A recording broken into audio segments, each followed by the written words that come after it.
you, and I'll just close the door behind me, and it's very nice to meet you, sir. Good, glad to see you. Right. Bye. Thanks, appreciate it. This is Julian Pleasants. It is February the 15th, 2007. I'm with Senator Bob Graham. Senator Graham is going to continue a discussion of some issues we had discussed in the past. And I'd like to go back to something we did not really finish discussing, and that was the 9/11 investigation. If you would talk about that, and then maybe talk a little bit about the run-up to the war and the Bush administration's decisions and how they arrived at these decisions.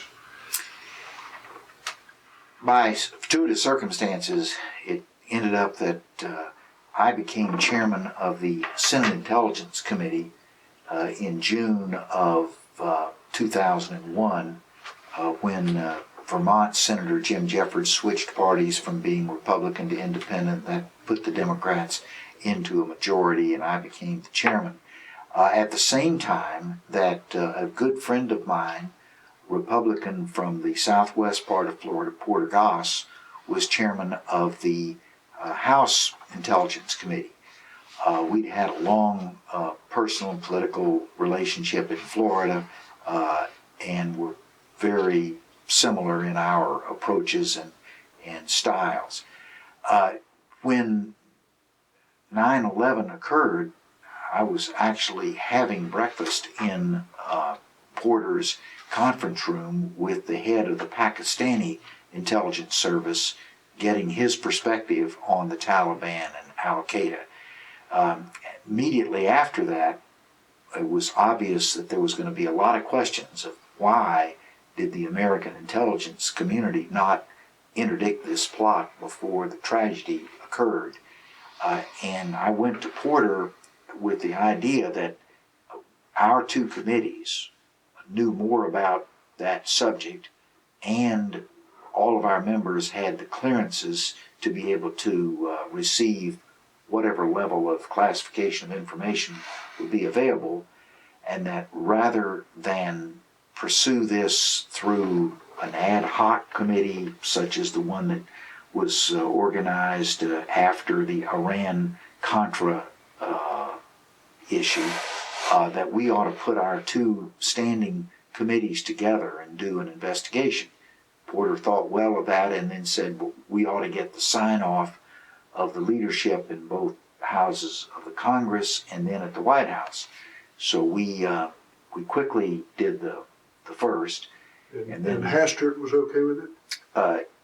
Yes, he was okay, and that point, Tom Daschle was the majority leader in the Senate. He was okay.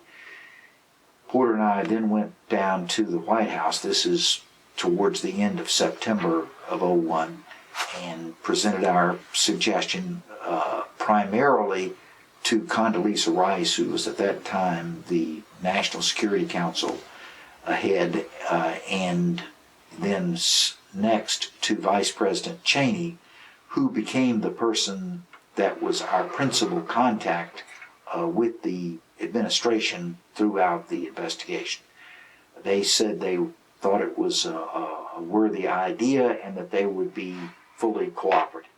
So we launched in the late fall of 2001, started to put together, we made several decisions, one of which was that we would be operating within the limits of jurisdiction of the intelligence committees, which meant that we would be focusing on the national intelligence agencies, such as the CIA and the National Security Agency and the FBI.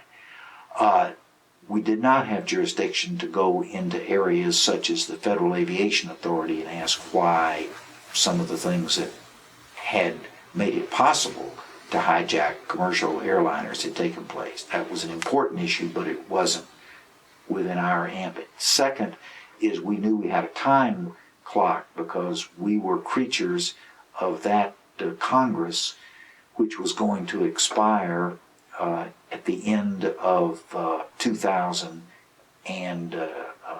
too, so we had to get our work done in a little more than a year. So we also made the decision that we would form a staff specifically for this purpose, that we had some suggestions that we should take staff from the existing 2 intelligence committees. Our feeling was, first, this was going to be a very big job, and the 2 committee staffs together, in terms of professional people, had about maybe 30 people. We thought that was going to be about what was going to be required to do this particular investigation within the time constraints. And second, our committee still had all their other responsibilities that would have been ongoing had 9/11, thankfully, had never occurred. So we agreed to select a separate staff, and we started that process late in '01 and into '02. We had one hiccup in that one of the staff people we selected turned out to have not personally a problem, but he made some decisions involving other people that we thought raised some questions that might come back and be a distraction from our activities. So we slowed down and started looking, and it turned out that out of that adversity, one of the best things that happened was that we located a lady by the name of Eleanor Hill, who had been a former U.S. assistant prosecuting attorney and had been the chief staff for the Senate Standing Committee on Investigations. So she had a lot of experience in prosecution and in legislative investigations, and turned out to be just absolutely perfect for this job. Where did you get the rest of the staff?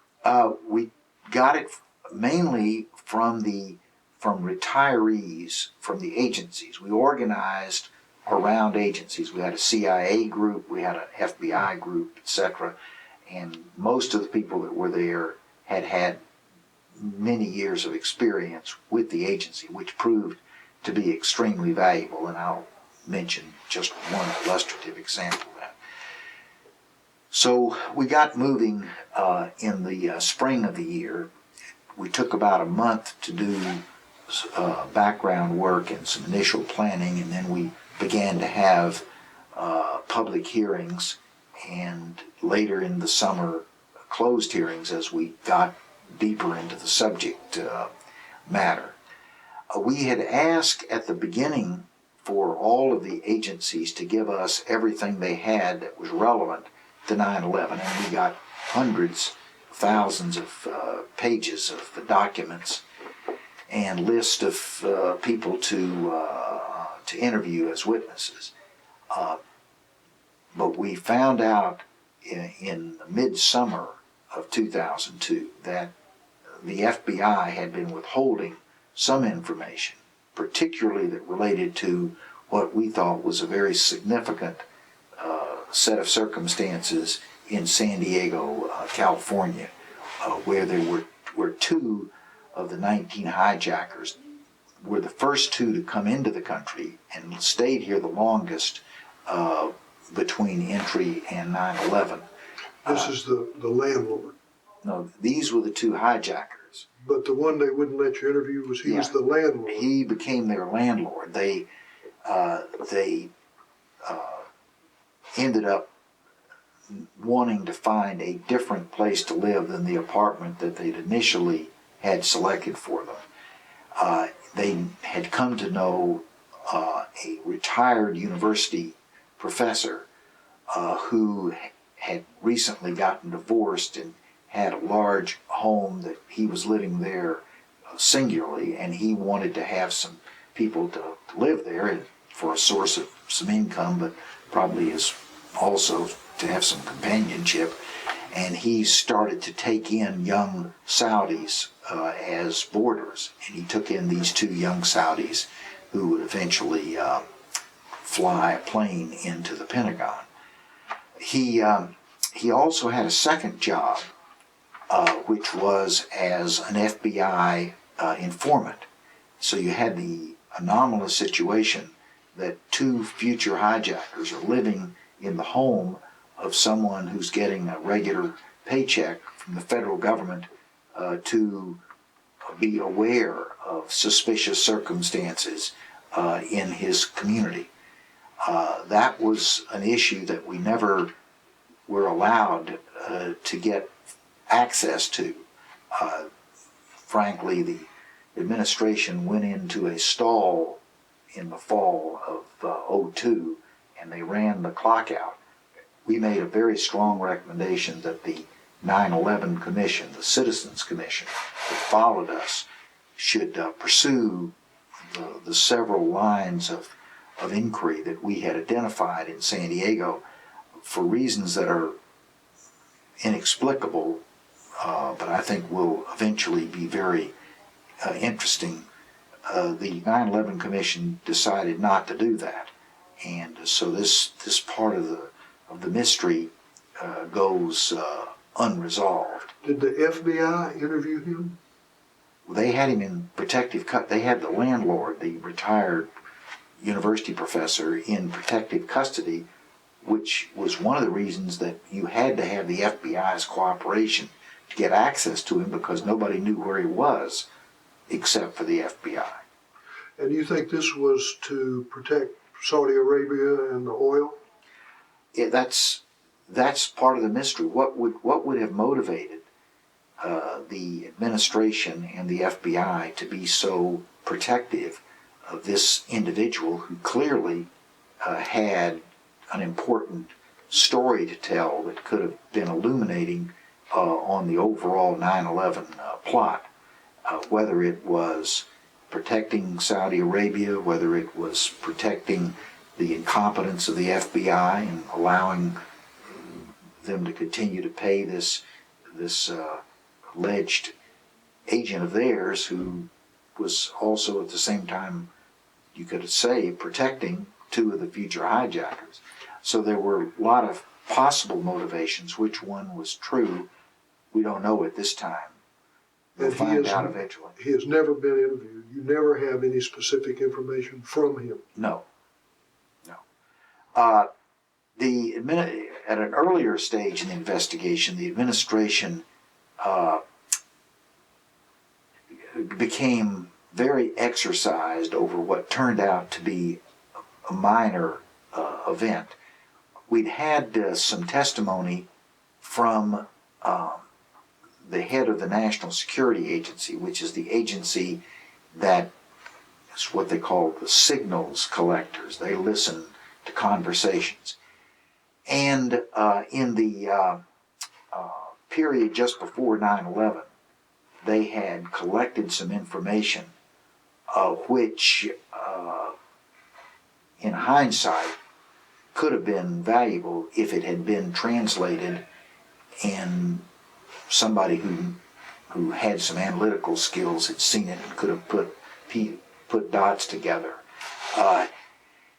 Some of that information became available to CNN, and the administration immediately accused our committee of being responsible for this leak. And particularly Vice President Cheney was extremely agitated about this, and threatened that the administration would stop making witnesses and papers available to us. So Did they? No, the answer is yes and no. I'll come to that in a little bit. The way we operated in the committee, there were the two chairs, which were Porter Goss and myself, and then the two ranking members were Nancy Pelosi and Dick Shelby. And our understanding was, because we wanted to keep this above partisanship, that any major decision that was been made would be made by consensus, and if all four of us couldn't agree, then we wouldn't pursue that.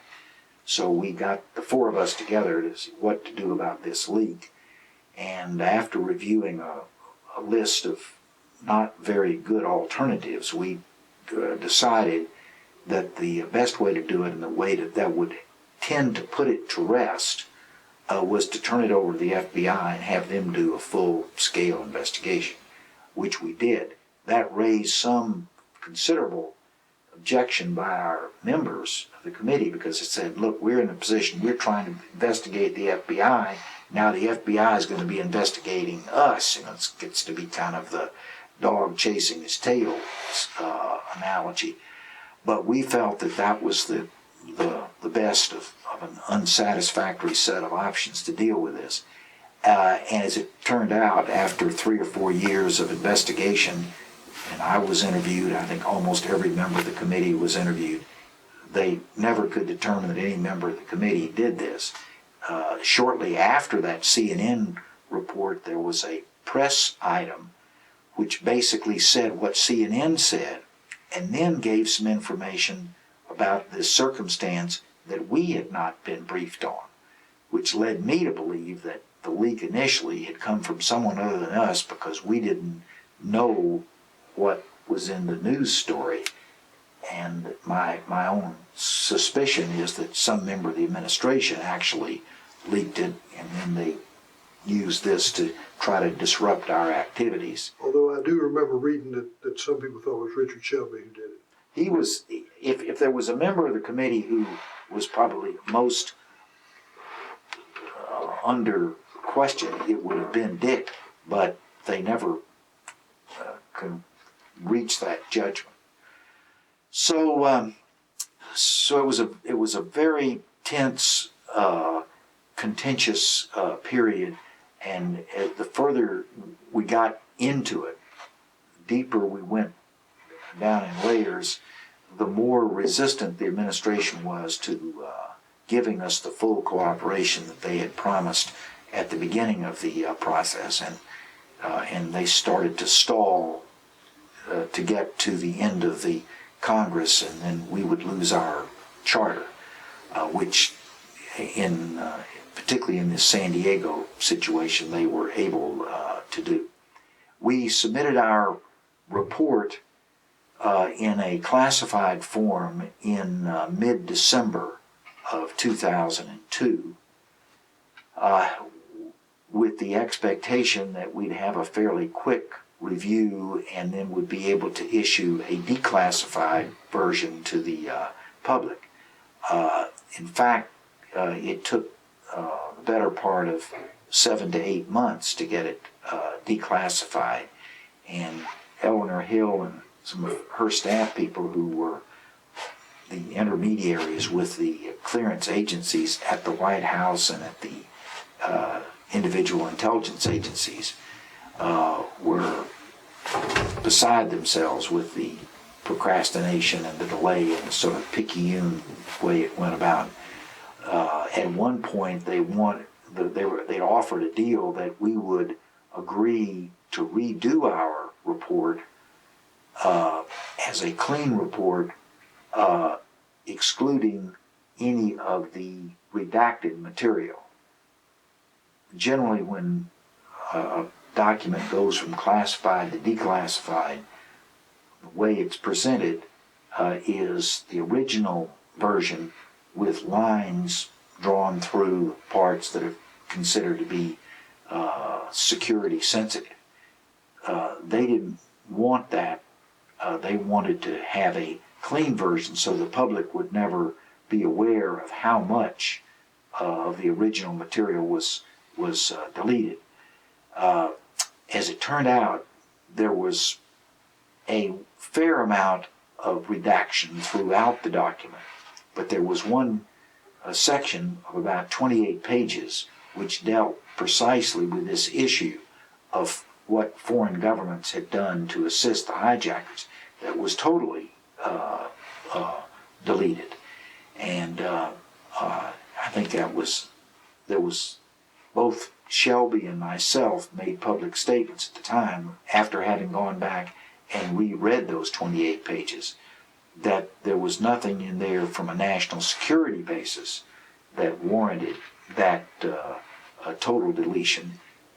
And probably Dick wasn't prepared to go the next step, that I said that I thought it was done for political reasons, to disclose some of the ineptitude of the agencies, particularly the FBI, and to cover up information that might have been otherwise politically embarrassing to the administration and its relationship with other countries, specifically with Saudi Arabia.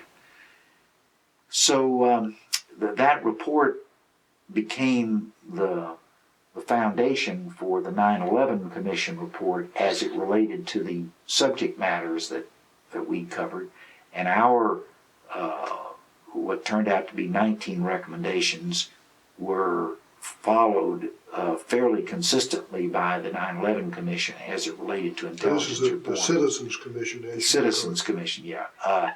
For instance, we both recommended that the agencies be more centralized with the establishment of a national intelligence directorate to sit on top of the 16 individual intelligence agencies, in hopes of avoiding the kind of gaps that had contributed to 9/11 not being discovered earlier.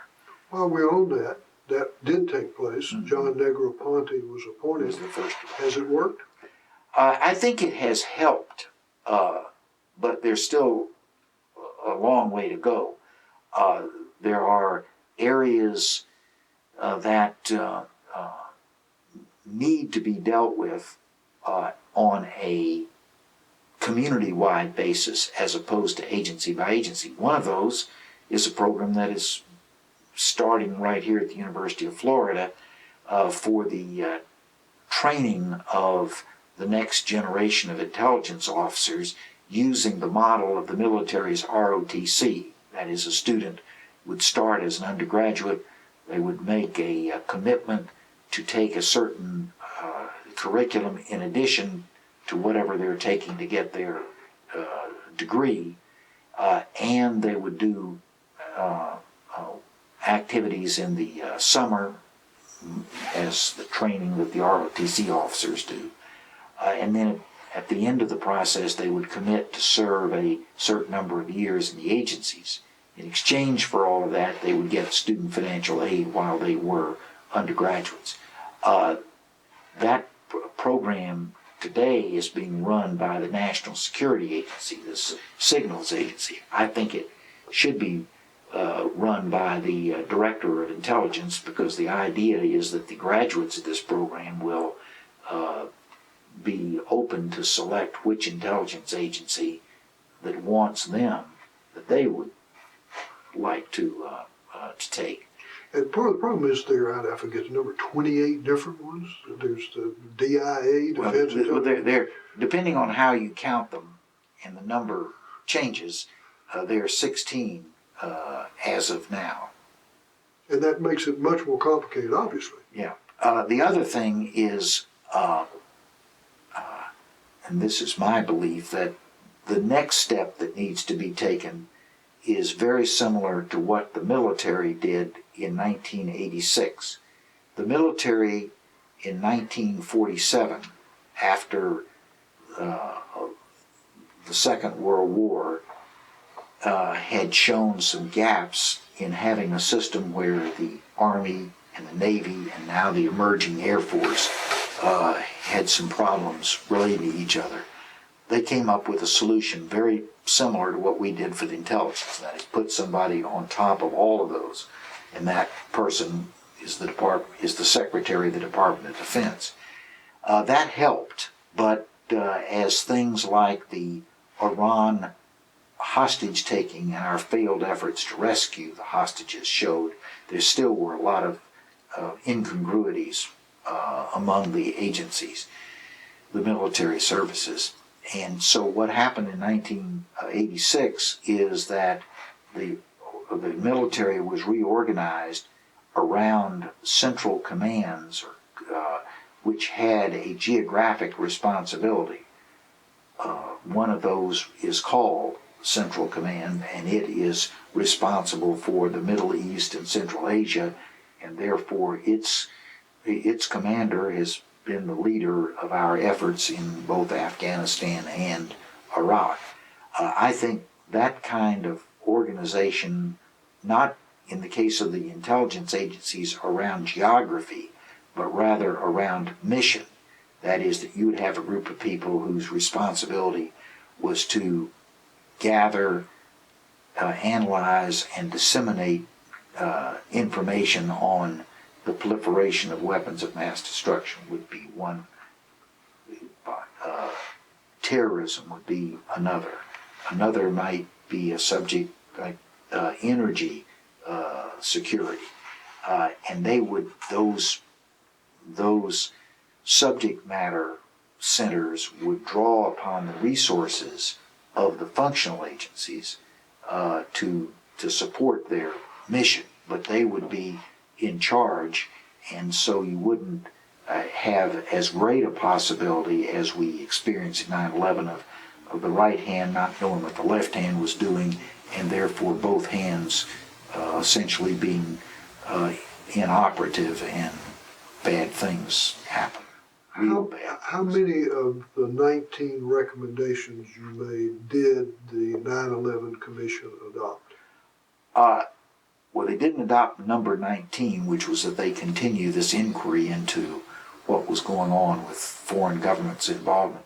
I'd say of the other 18, virtually all of them were adopted.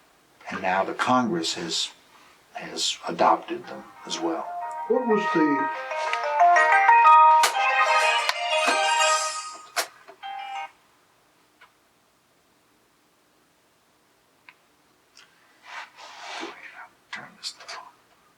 What was the impact, both politically and in terms of the influence of the public on the 9/11 Commission report? Well, the impact was that the Congress had, and following the lead of the administration, had shown very little interest in making any reforms in intelligence agencies. Again, I think the administration reticence was largely because they understood that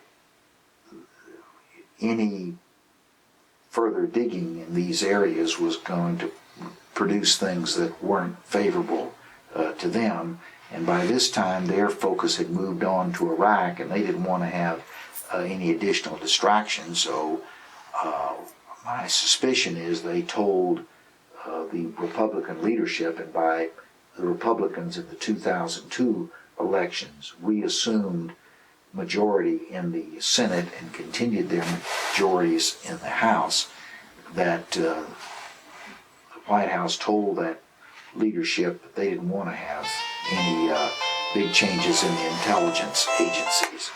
Well, the families of the survivors were certainly not happy with the investigation or the report. And so the 9/11 Commission report created a catalyst that made it impossible for the Congress and the administration to ignore the fact that the intelligence agencies, as well as non-intelligence agencies, had contributed to 9/11 by their poor level of performance, and therefore the Congress did in 2003, almost exactly 2 years after 9/11 occurred, take the steps to reform the agencies.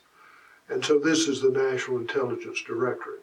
Yes. But the issue of foreign involvement, like Saudi Arabia, has never been taken up, isn't that correct? Correct, yes. And you think that's purely political? Yeah, I think there are two big remaining secrets. In intelligence talk, they make a distinction between a secret and a mystery. A secret is something for which there is a definitive answer. It's just that you don't know what that answer is. A mystery is a circumstance for which there is no definitive answer.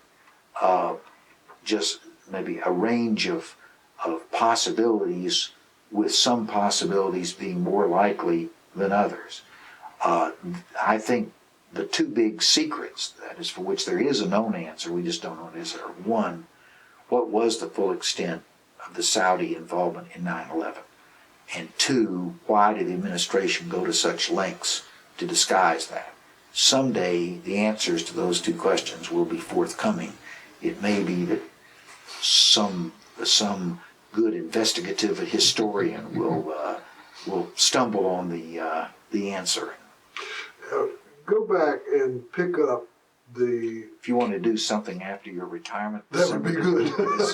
There's an opportunity there. Discuss the run-up to the war in Iraq and exactly what was going on and what influence, impact did the Intelligence Committee have on any of the decision making?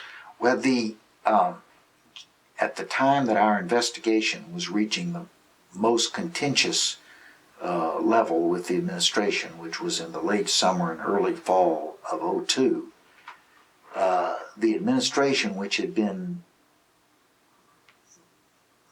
beating a slow drum about Iraq, started to pick up the pace.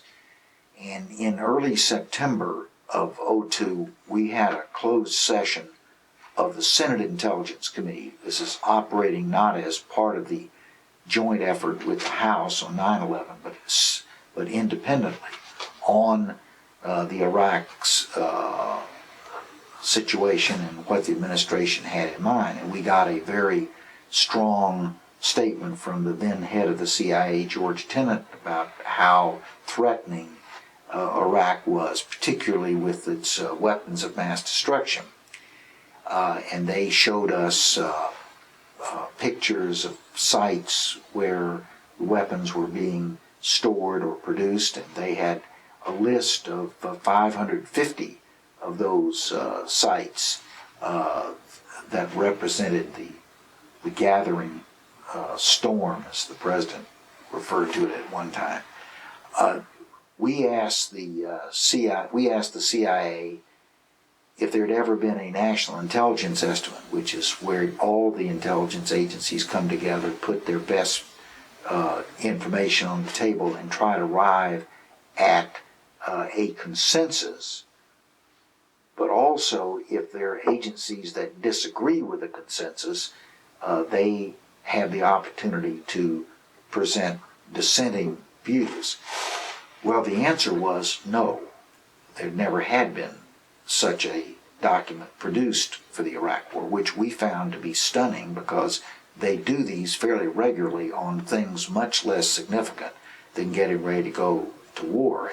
In light of what's happened in the intervening 5 years, it is even more stunning that we got into this war in Iraq with so fabricated a set of facts and so almost total ignorance. So there are two places that can order a national intelligence estimate. One is the president and the other is Congress. So we exercised our responsibility in order that there be an NIE prepared. They sort of moaned about this, saying they were so busy that they didn't know if they, and we said, look, you're going to call on us in a few weeks to vote on whether to go to war. We're not going to do that unless we have the community's best assessment of this. So they gave us, they reluctantly said, all right, we can't do a full NIE. And some of the things that were on our list, which they said they couldn't do, were what will be the environment in a post-military occupation of Iraq. And again, in hindsight, it would have been pretty helpful to have had somebody thinking about that. But they said, we will give you an NIE on the weapons of mass destruction. So less than a month later, which is a very fast turnaround time, we got a classified report, which the consensus was there were weapons of mass destruction there. But within that consensus, there was another consensus, which was that assuming that Saddam Hussein had these weapons, the only circumstance in which he would use them was if he was attacked. So if we didn't attack him, they, according to our best intelligence estimate, was they didn't represent a threat.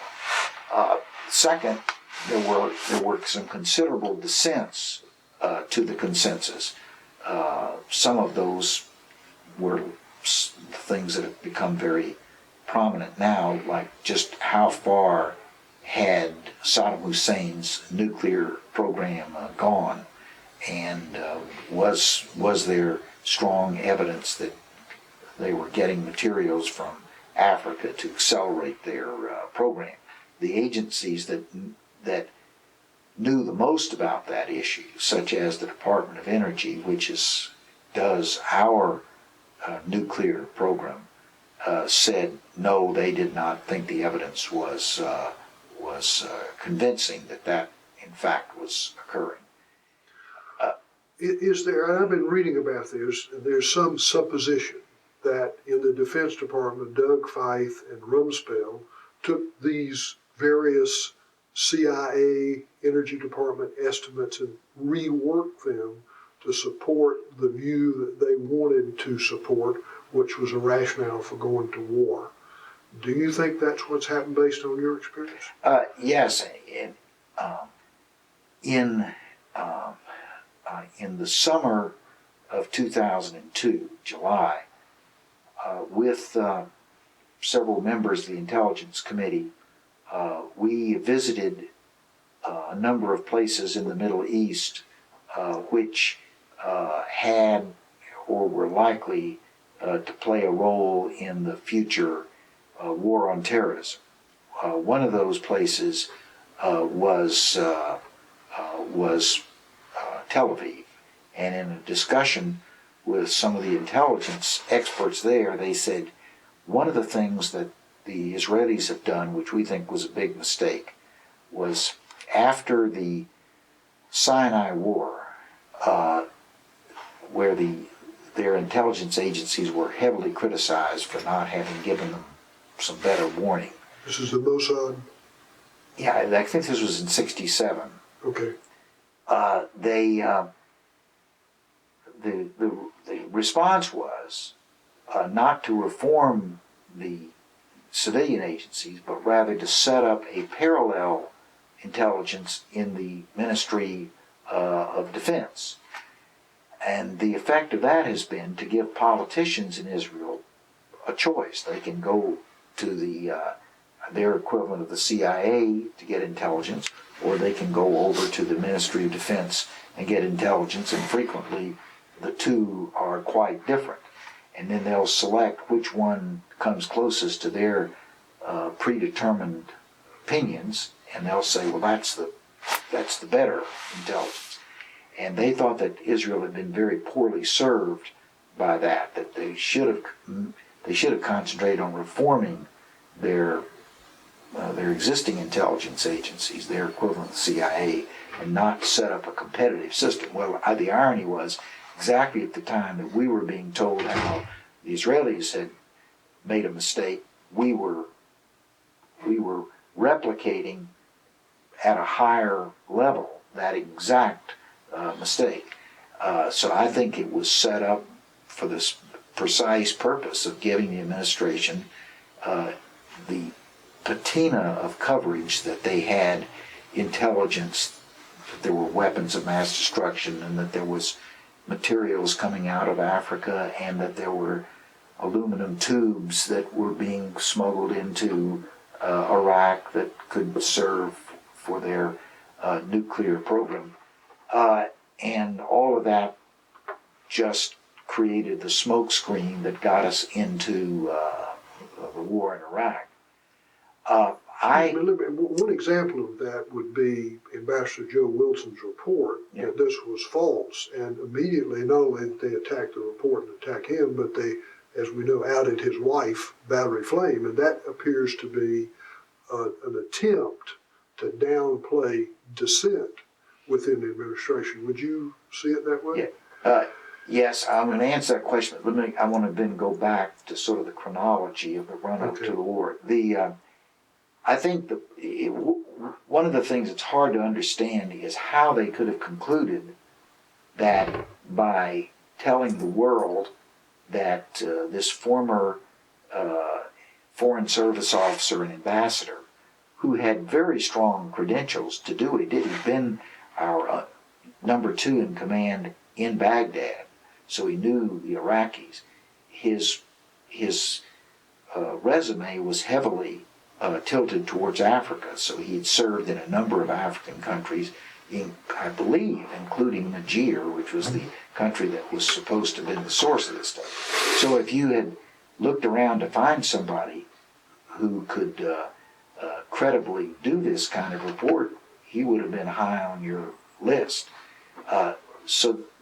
To discredit Wilson, they didn't attack his credentials, but rather they said that his wife was a CIA undercover operative, and then alleged that she had sort of sent him on this mission as a junket,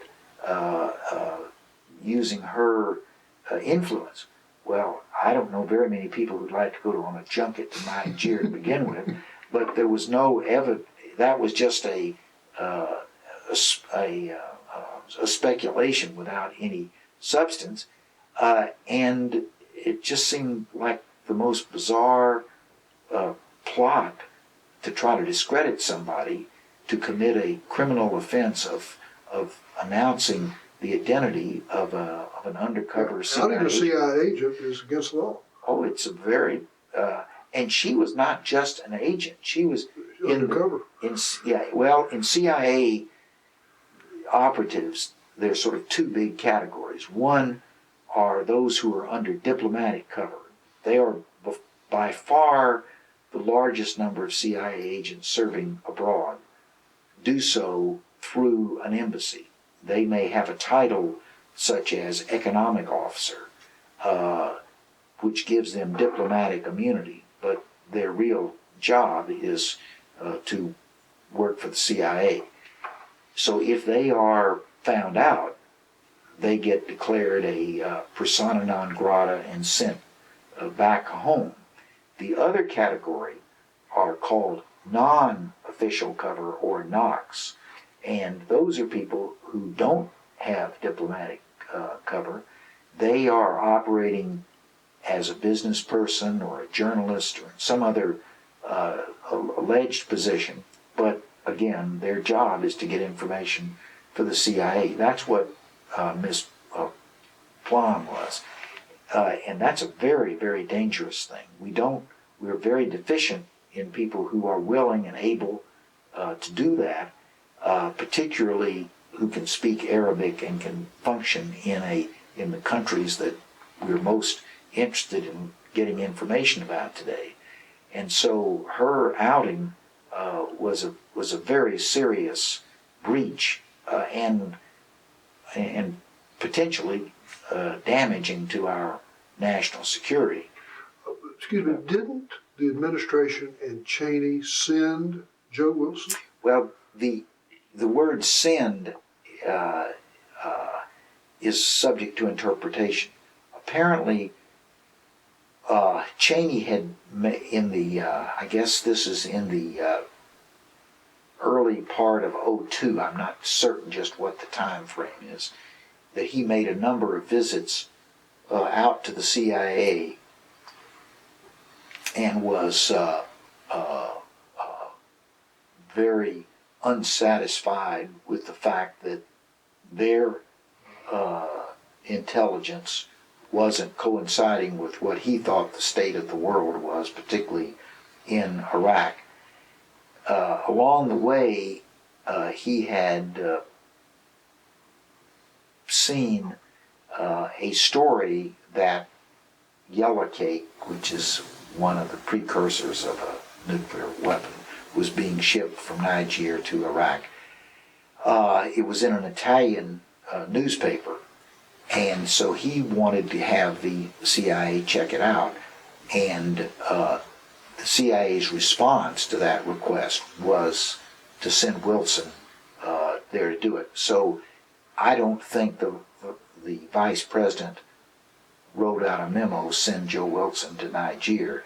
He wrote out a memo, check out this story, and the CIA decided that the way to do it was to send Joe Wilson. So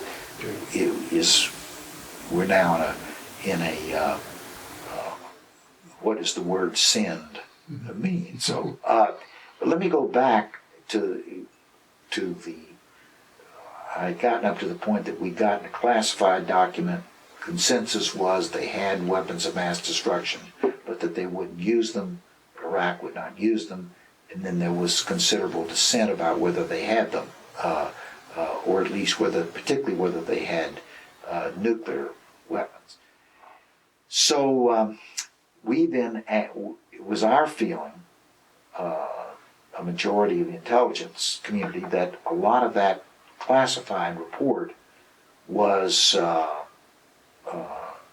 should be made available to the American people. There should be a declassified version. There was some resistance to that, but the CIA in the end agreed to do that. In a period of less than a week, we got back the declassified version. I talked earlier what a declassified version typically looks like. It starts with the classified and then is redacted. That was not the case here. It was a fresh document without any indication of what had been left out, and it was essentially rewritten. It was not. It didn't follow the format of the original document, and it was a very high production value. It had graphs, pictures, charts, and it was much more strident than the classified version. Now, we found out subsequently that the reason they were able to produce such a quick, clean, and high production value document was because that document had actually been written back in the spring of 2002 when the White House had called down the leadership of the CIA and said, we want to have a document that we can use publicly to support our position that they're weapons of mass destruction, and gave them the assignment to develop that document. This was what they developed, and it had been on the shelf waiting for the appropriate time to use it, and apparently they decided that they would use that to respond to our request for a declassified document. That whole chain of events, the fact that they hadn't requested a national intelligence estimate, the fact that the classified document said that there was consensus that Saddam Hussein would not use whatever weapons of mass destruction he had unless he was attacked, the disagreement by agencies like the Department of Energy as to whether the consensus view was accurate, the fact that they came out with this puffed up declassified version that scared the hell out of the American people, and more so than the classified version had done. All of that led me to be very suspicious about whether there was. And then the final kicker was we asked the CIA, you've given us all this very strident information. What's your confidence level that this is right? Well, they said, we have very good sources. And so we said, who are your sources? Well, their sources were the exile community. Many of these people had lived in Iraq for 10 or 20 years, and all of them had a self-interest in the United States going to war because that was the only way they were going to ever get back in positions of power. They didn't have any idea that they could overthrow Saddam Hussein on their own. They were looking for us to do it for them. In particular, you're talking about Chalabi. Chalabi. And then we asked the question, okay, you've been relying on these sources. What have you done to verify the accuracy of these sources? And they said, nothing. They said, in fact, we don't have anybody in Iraq who's capable of verifying these. We said, you mean you've got these 550 sites that you told us about? You've got pictures, you've got addresses. You haven't had anybody that went and knocked on any of those 550 doors and asked to look inside and see what was actually going on? They said, no, we're relying on the exiles. So that was the final straw for me. And it'd been my feeling that at a strategic level, that Afghanistan continued to be the greater issue for the United States. It was more threatening. The Taliban and Al-Qaeda were more threatening to the people of the United States by a long shot than Saddam Hussein. And that the only explanation you could give to shift your attention away from Afghanistan to Iraq was if you really believed that Saddam Hussein was about to attack us with weapons of mass destruction. And since I had lost confidence in that argument, I voted against the authorization to go to war, which is a vote that I think will stand the test of history. It's interesting that people like Hillary Rodham Clinton and John Edwards and others said they voted for the war because they were misled by the intelligence, but they couldn't have looked at that intelligence very carefully if that's the case. Well, and as I say, my first step one of my analysis was that Saddam Hussein was not the only evil in this part of the world. In fact, he lived in a neighborhood with lots of evil people and groups, and that what we had to decide as a nation was what was the priority of those evils. And I thought the standard for that was which evil has the greatest capability of killing Americans. And the second were what were the elements that went into that capability to kill Americans, and they were essentially that you had the capability of killing Americans, you had the will to kill Americans, and you had an infrastructure inside the United States that would make it possible for you to kill Americans.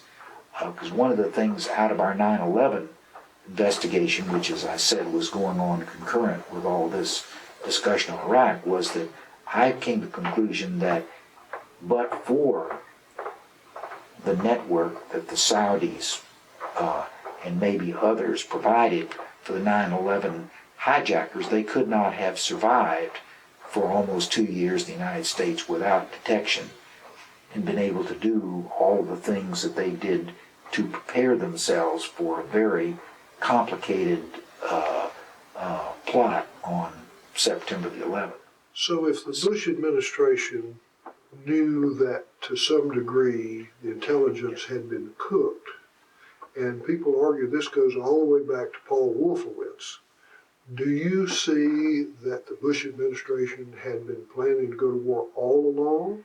And if so, why do you think they decided to go to war? Well, let me just finish that line that I was on. So when you apply those three standards, capability, will, presence in the United States, Saddam Hussein failed on will because the CIA, the intelligence community said that he wouldn't attack us unless we attacked him. And he failed on presence in the United States. Nobody ever alleged that he had any kind of a network of support. So the only thing that was left was capability, which itself was, in my mind, was highly suspect. On the other hand, a group like Al-Qaeda had already demonstrated all three of those. They had the capability, they had the will, and they had the access to a support network. And to me, it was very foolish to be withdrawing our efforts in Afghanistan, which resulted in Osama bin Laden escaping into the mountains of Pakistan, where he has lived for, 5 years since, almost since 9/11, and has, in my opinion, become a more threatening and lethal force than he was before 9/11. as to those people who voted for the war, the first thing of the judgment of relative risk didn't require access to any special information. That was a matter basically of judgment. The second, yes, did require some access. But as I said on the Senate floor in 2 speeches before the vote, that material is available for you up there in the 4th floor of the Capitol, where they have a secure room where both the classified and the declassified versions of the National Intelligence Estimate were available, and anybody could go up there and, I think in not much time, see the incongruities between those two and have similar doubts as to the veracity of the information that I harbored. And do you think the Bush administration had planned this war? I think this, there were a number of people who were in the Bush administration, including Cheney and Rumsfeld and Wolfowitz, who from almost the day the smoke cleared in 1991 from the first Persian Gulf War felt we made a mistake by not chasing Saddam Hussein to Baghdad and eliminating him then. And throughout the 90s, there had been a drumbeat from that group to take action against Iraq. So I think the idea of attacking Iraq didn't just pop into people's minds after 9/11. If you read some of the people who were inside the administration, like Dick Clark, they talk about the fact that almost the next morning after 9/11, the discussion was going to war with Iraq. And people were raising the questions, why Iraq? Why not the people who had actually perpetrated this? Okay, on that note, let me stop and we'll change the tape. Text was that, as we're learning now, there are very bitter animosities between the Sunnis and Shiites.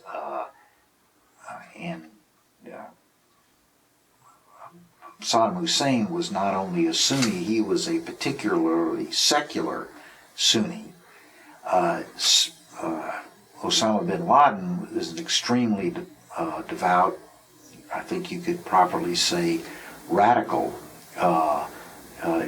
Islamist, and they had very little in common and a lot to despise each other about. So the idea that they had some clandestine arrangement seemed on its face to be unlikely, and there was never any evidence submitted that would have established that.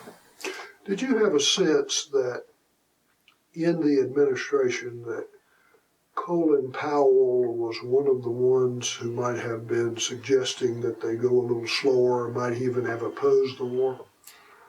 I hope so. I have a great admiration for Colin Powell. I have known him in several of his previous capacities and thought he was a very solid, candid person. To me, this is in the category not of a secret, but of a mystery, that there are 2 people who, in my judgment, could have stopped this war had they opposed publicly the invasion. One of them was Colin Powell, and the other one was Tony Blair. And why they did not do so is a mystery, and I hope that someday we'll have more clarity on what was it that was causing them to suppress what I think had to be their natural inclinations based on their intelligence and their experience. Powell experienced militarily, Blair very sophisticated political and foreign policy leader. Why they didn't see that this was the disaster that it's become and try to stop it.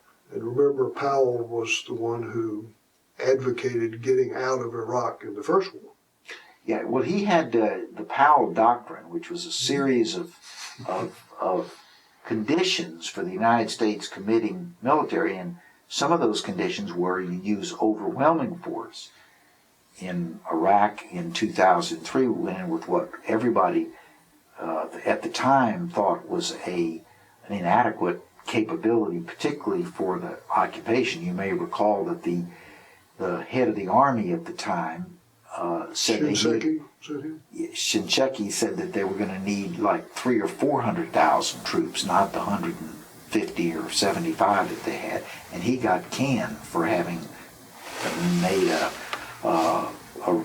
comment that was not consistent with the administration's position.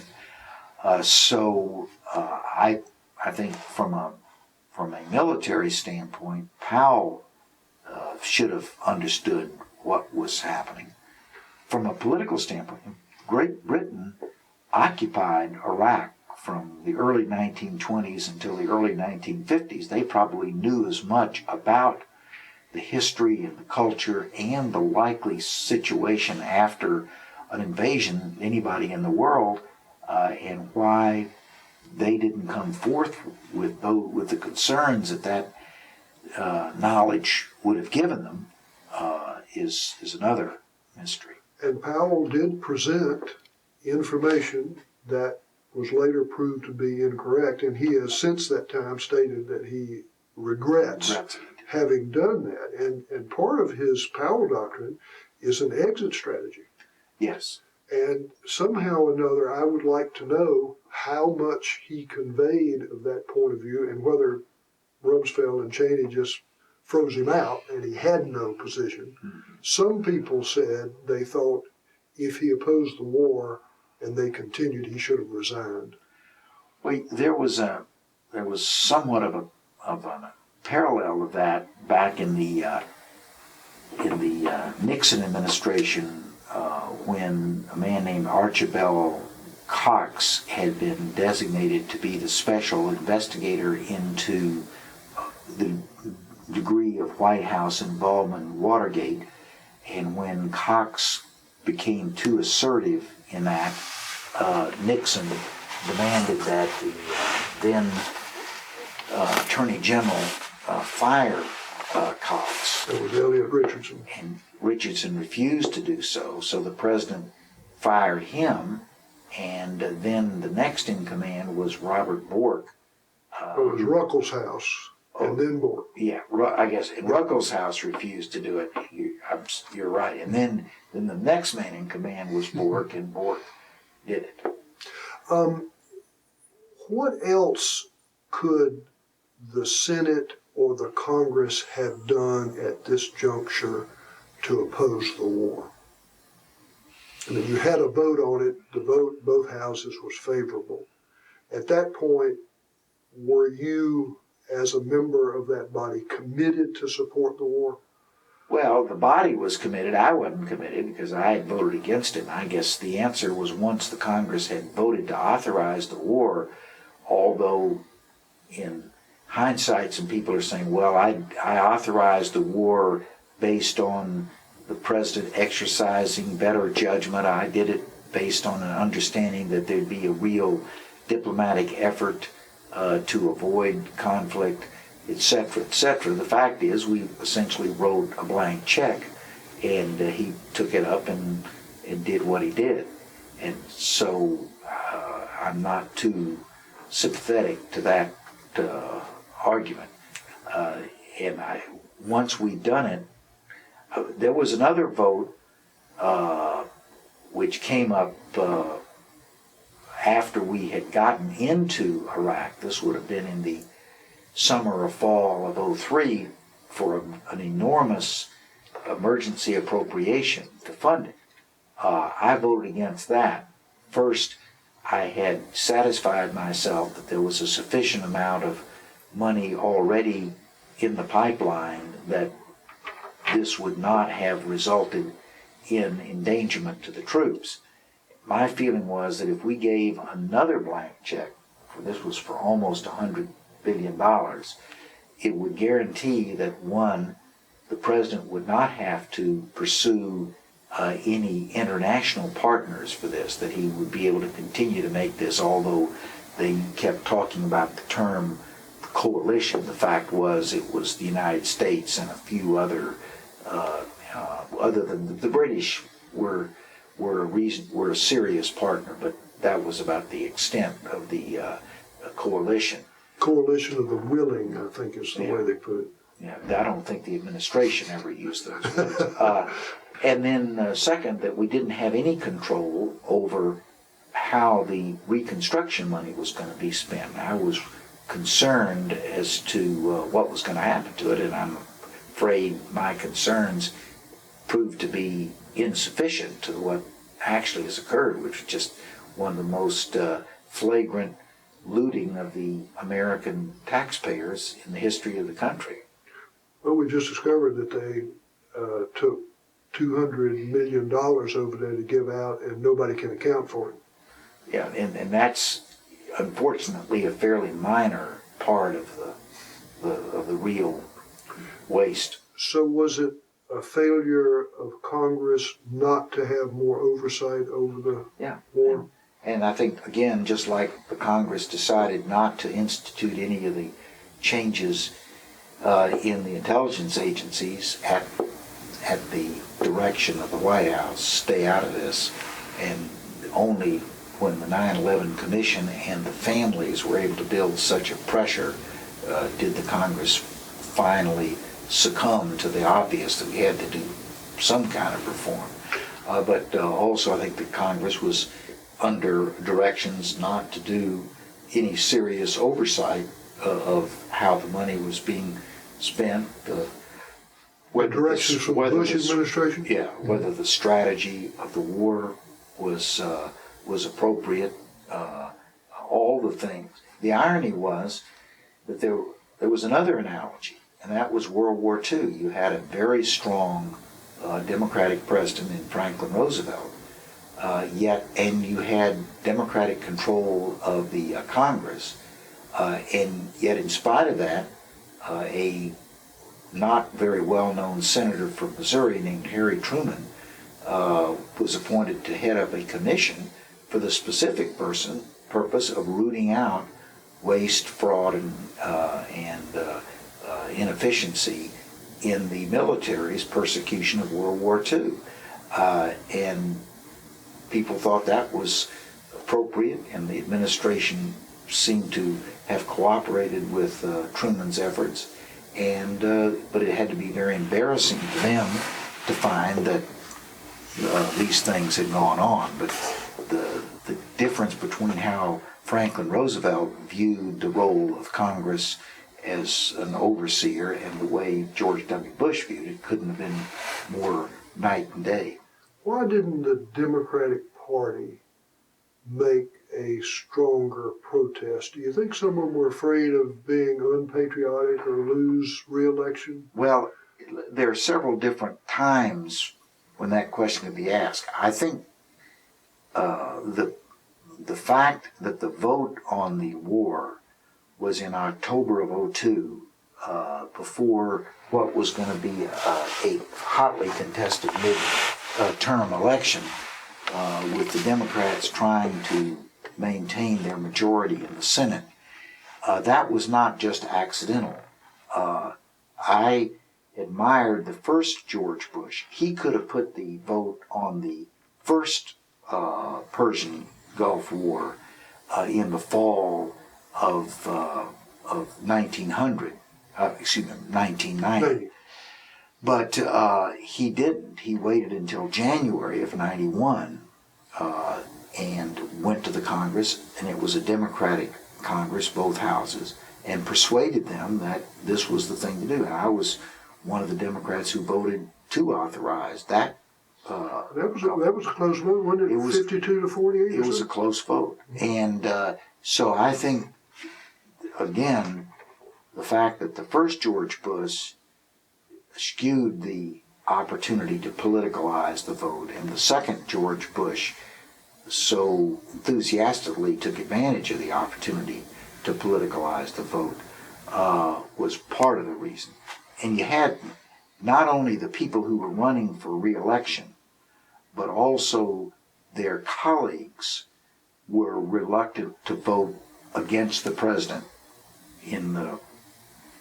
with an election looming in just a few days. For instance, in South Dakota, Tim Johnson, who was up for re-election, he finally ended up winning by less than 600 votes. The fact that he voted for the war almost necessitated that Tom Daschle, who I'm convinced didn't think this was the thing to do, but he didn't want to be in opposition to his Democratic colleague, and so he voted for the war. I think there was not an insignificant number of votes cast for those kind of domestic political reasons. Would it, if you had run for re-election, would your vote have hurt you? In 2004, it probably would have been more of a negative than a positive, because the war was still popular and people thought that we were making progress. The fact that the president was reelected in 2004 is indicative of that fact. But after the 2002 election, as it was pretty clear that the war was not going well, at least the occupation was not going very well, why didn't the Democrats come up with stronger protest or some kind of rearrangement of forces? Well, at that point, I think you still had a political overlay that a relatively popular president. Remember his poll ratings, which had gone up into the 70s or 80s right after 9/11, were still probably in the high 50s or 60s in 2004. And the fact that people had voted for the war, so they, like John Kerry, didn't want to be accused yet again of flip-flopping, and he made what I thought was the end of his campaign statement at the rim of the Grand Canyon, where he had given a speech about environment, and then somebody asked him, if you knew then what you know now, would you have voted for the war? And he said yes. Well, I think it was lights out for John at that point, because once he made that statement, the rationale of his election had vanished. Yeah, he didn't really run a very good campaign, did he? I didn't think so. No. One other question that intrigues me, and I don't know this is really a realistic question to ask, but why do you think the British and Tony Blair got involved in this war? It seems in retro, he's a member of the Labour Party. It just didn't seem like a logical decision for him to make. And as I say, I think that's one of the mysteries of why did a person who came from a country that knew so much about Iraq and were in a particularly advantaged position to evaluate the consequences of an occupation, why he not only failed to pull the plug on the war, when I think he could have done so, but he became a cheerleader. And still is. And still, to this day, appears to be. Any more you want to talk about the intelligence business, or you want to go on to Amendment 11? I think we can move to Amendment 11. Okay. Discuss a little bit about Amendment 11, which is in general education reform, and how that came about and how you got specifically involved in it. When I was first elected to the State House of Representatives in 1966, through my friendship with the Speaker, Ralph Turlington, for whom this building is named, I was appointed to the Appropriations Committee and to the Subcommittee for Higher Education. I was very thrilled to be in a position to be deeply involved as a freshman legislator in an area that I was so interested in. There was the plan under which I'd been elected was declared unconstitutional, and our friend Manning Dower wrote another reapportionment plan which the court accepted, and we had a special election in February and March of '67. I was reelected, but I was the only Democrat on the higher education subcommittee of appropriations who was reelected. So as a freshman, I had more seniority than anybody, any other Democrat, and so I became the chairman of the committee. So that put me into a position that I spent an enormous amount of my first years in the legislature trying to understand higher education, and I became a deep believer that for Florida it was extremely important that we have a strong centralized system, that the forces of regionalism and sectionalism, particularly with the emergence of so many new universities in urban areas, had the potential of blowing the system apart, and you needed a strong central force. In terms of competing for money. Yeah, there are always going to be competitions for money. The question is the referee of that going to be someone who essentially has the perspective of the whole system in mind in that allocation process? Or is it going to be 160 members of the legislature whose perspective is largely the constituency that they represent? And I felt it was critically important that there be some people who could take the broader vision. So when I began to hear in 1999 and 2000 that there was a proposal to abolish the Board of Regents and to decentralize the system, I thought that was an extremely bad idea and would have very negative consequences. Then the issue that sparked that was the fact that there had been no medical schools, no new medical schools established in the United States of America in over 20 years. And suddenly Florida was going to break the mold and establish a new medical school at Florida State.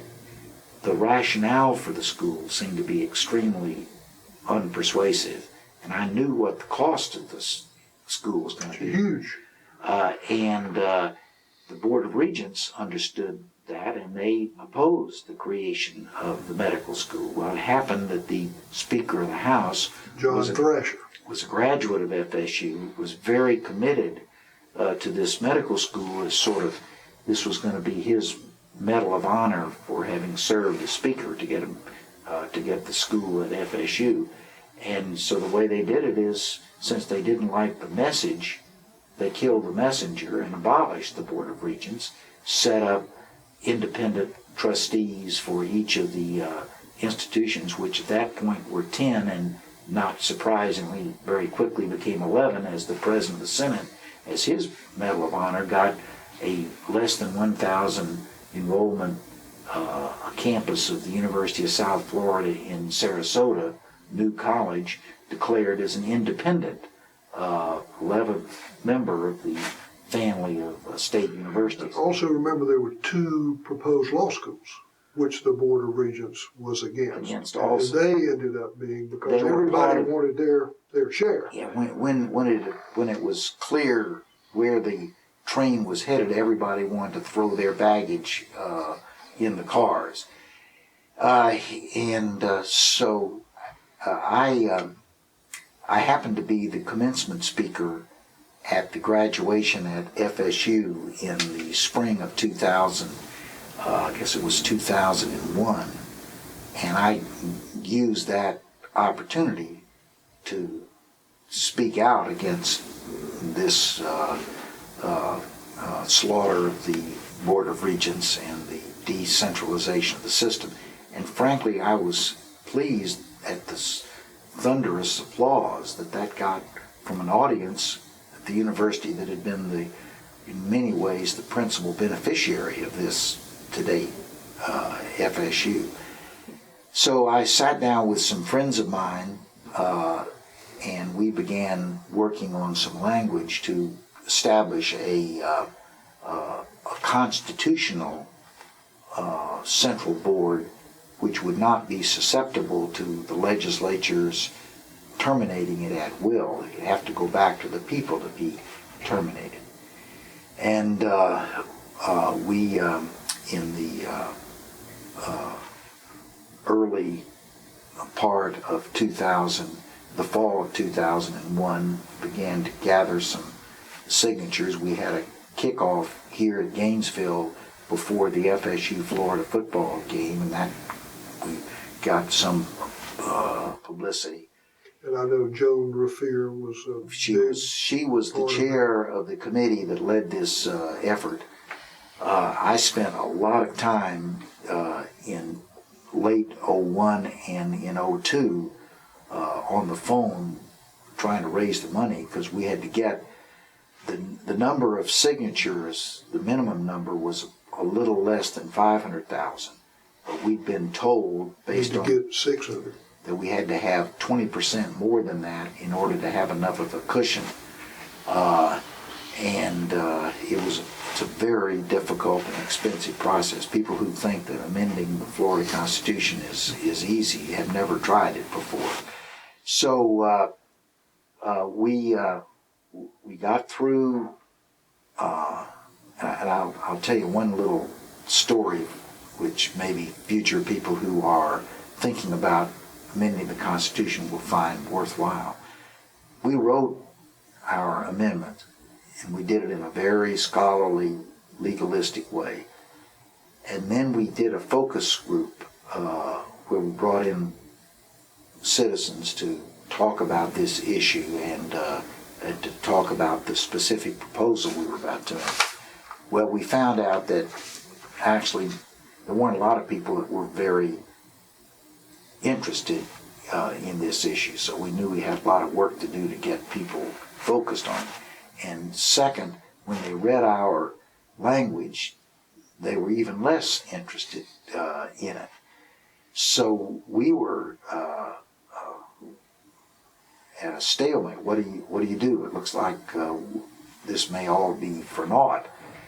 So we came up with an idea, and I will say the person who came up with it was Robin Gibson. The way that constitutional amendments are handled is what the public sees is a summary of the amendment. It has to be accurately depict the amendment, and it has to be 75 words or less. So what we did is we wrote the 75-word summary and wrote it in a way that we thought would accurately depict the amendment, but also would present it with words that the voter would see and would be positively responsive. And didn't the Supreme Court, they have to vet this, right? Yeah. So we first got our 70, then we went through focus groups with our 75 words, and we came up with 75 words that strong majority said, we like that, we'll vote for that. Then we wrote the amendment to comply with the summary, which reverses the way the process is intended to function, but we think it's the way that in reality it should. If you want to get your amendment passed, I would strongly urge doing it our way. So we got it.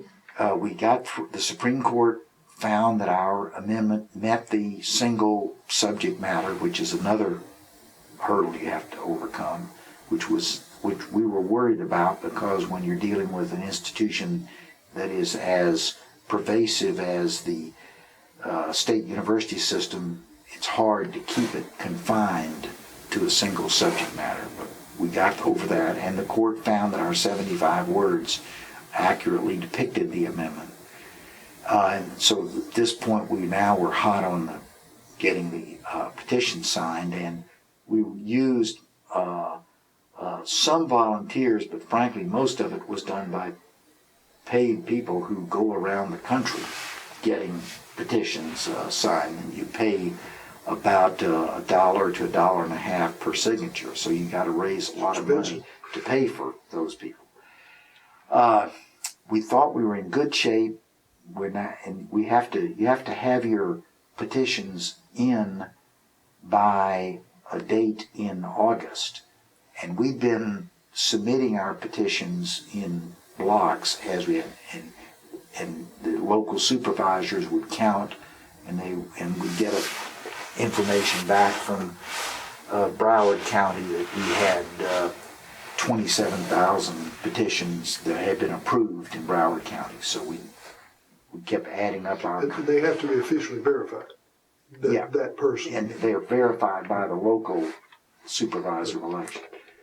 So when it got within a few days of the final time, we were quite confident that we were going to have approved, validated signatures that were well in excess of the number necessary to get on the ballot. And then we found out that the Broward County supervisor had lost 20,000 of our petitions that they had signed for, but they couldn't find them. So suddenly, instead of having a comfortable margin, we were right on the edge of whether we could make it or not. And I remember I was in a McDonald's on the outskirts of Las Vegas. We were going to take our grandchildren to Zion National Park for a week.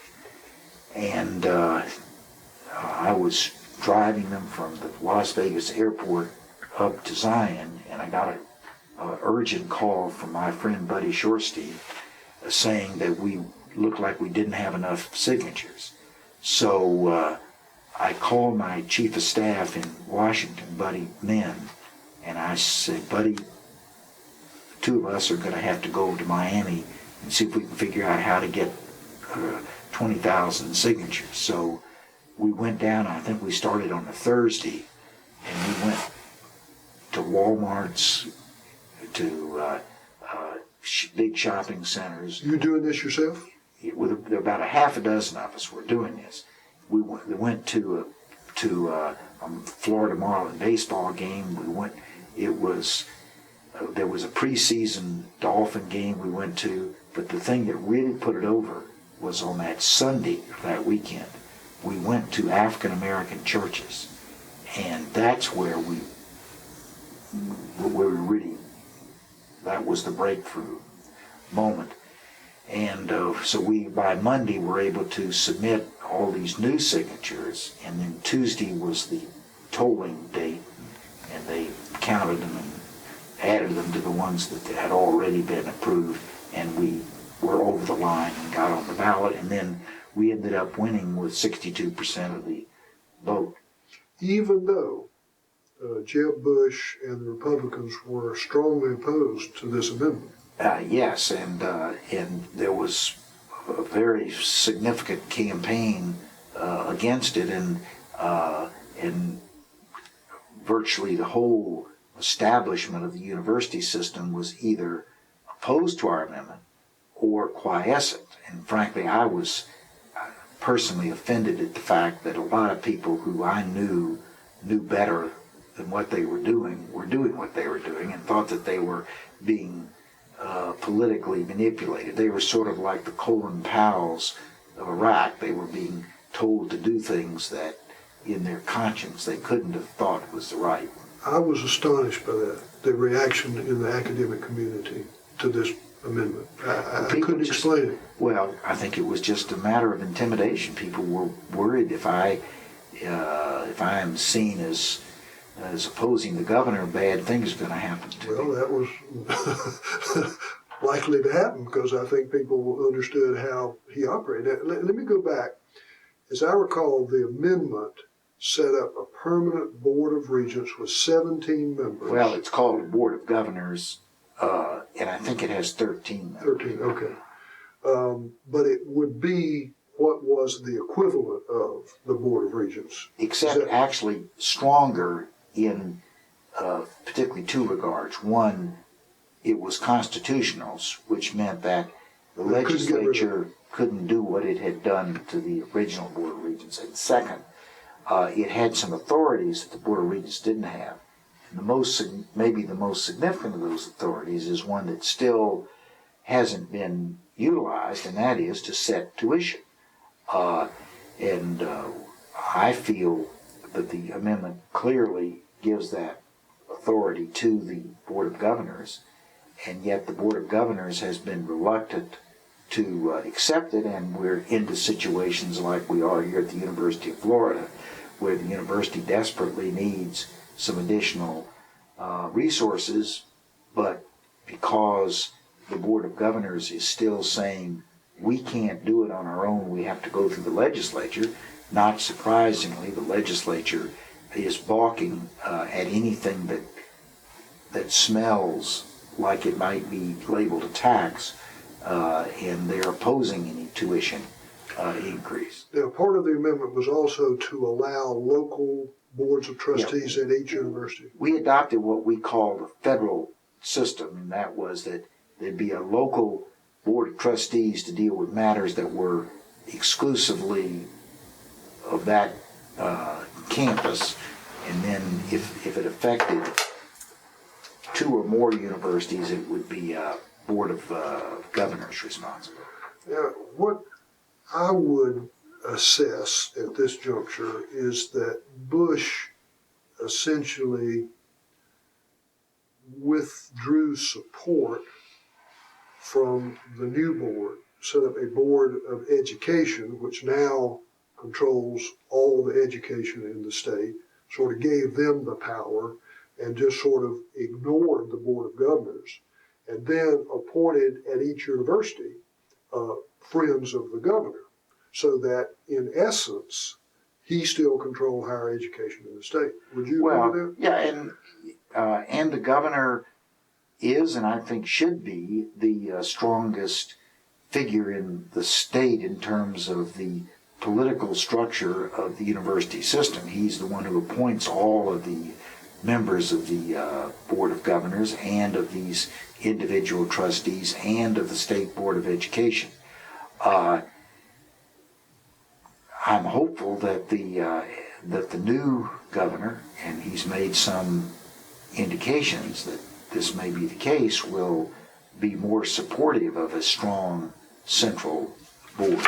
I think it's very much in the interest of the governor, both for good government and for effective politics, to take control of the universities and to appoint strong, quality, committed people to the Board of Governors and let them run the system. And in some cases, that has not been the situation. That has not been. You have phrased it too modestly. Well, is there hope that a Board of Governors can finally intervene and do what Bernie Manchin would like, devolve the authority for tuition to the universities despite the opposition of the legislature? Yes. It's going to be, there's going to be a fight. Maybe our university equivalent of a civil war for a while, and it won't be pleasant, but the end result will be that people who know about higher education, understand its importance to our state, and are willing to make some difficult decisions to realize that importance, will be appointed to the board and will take it in a new direction. And in fair, as you know, before all this started, Florida Chamber of Commerce made a report and said Florida was falling behind other universities. And now we have this even more recent report that indicates not only they're falling behind, the whole system might be bankrupt, and the University of Florida and all of these other institutions have nowhere near the funding or the prestige that they should have. And so that in essence, they're saying the system has failed. And I have talked with somebody you know well, Bill Friday, who knows the UNC system and how effectively that works. And he has said specifically in testimony that this system was non-functional. Yeah, and Bill was he not only was one of the people that we relied on for the structure of the system and the language of our amendment, but he also was helpful during the campaign. We're about at 6. Is there anything else you would like to talk about this particular issue? I think we've pretty much wrapped up the old 2 issues, which were the 9/11 investigation, the run-up to the Iraq War, and the Amendment 11. Okay, on that note, we'll end this session. Yeah. That was great.